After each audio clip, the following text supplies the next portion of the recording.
As she trudged toward the opening she'd forged in the dense foliage, Allie skidded on a mossy rock. Then, as if encountering a foot extended with malicious intent, she tripped on a root and fell.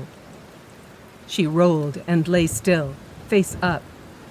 "Liam, a little help here?" she said aloud, her voice tremulous. She was shivering. The rain had soaked through the useless parka. At least her shirt was wool, the warmest fabric when wet. Overcome by a weird lethargy, she lay there, limp, the boggy ground sucking at her limbs. She should have sought shelter right away beneath the nearest tree, before she'd turned into a popsicle.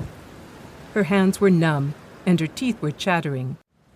Really, it was okay if this was the end. Becca would be fine.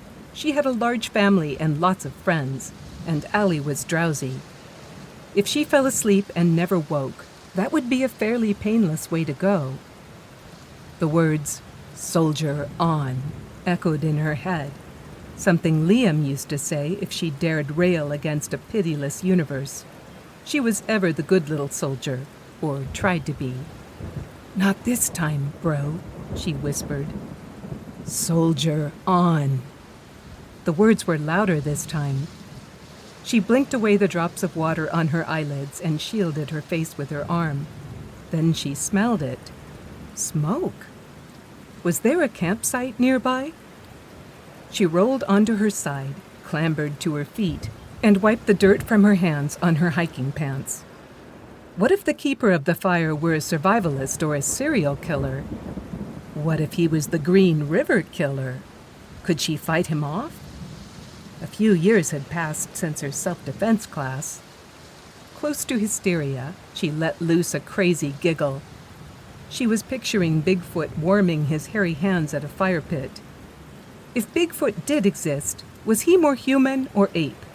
Could he even build a fire? Why did no one ever observe Bigfoot couples? "Come on, pull yourself together," she told herself. More lightning, thunder. Shining her flashlight on the column of smoke, she drew nearer. Hallelujah, a cabin!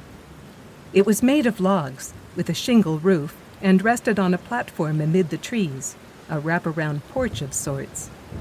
Minus the snow on the roof, it might have been the model for the label of log cabin syrup, only a lot funkier. Rustic, not from a kit. The logs were imperfectly matched and glazed with moss. "Hello?" she called out. She waited. If she kept just a bit of distance, she might have a chance of escaping if the occupant turned out to be a monster.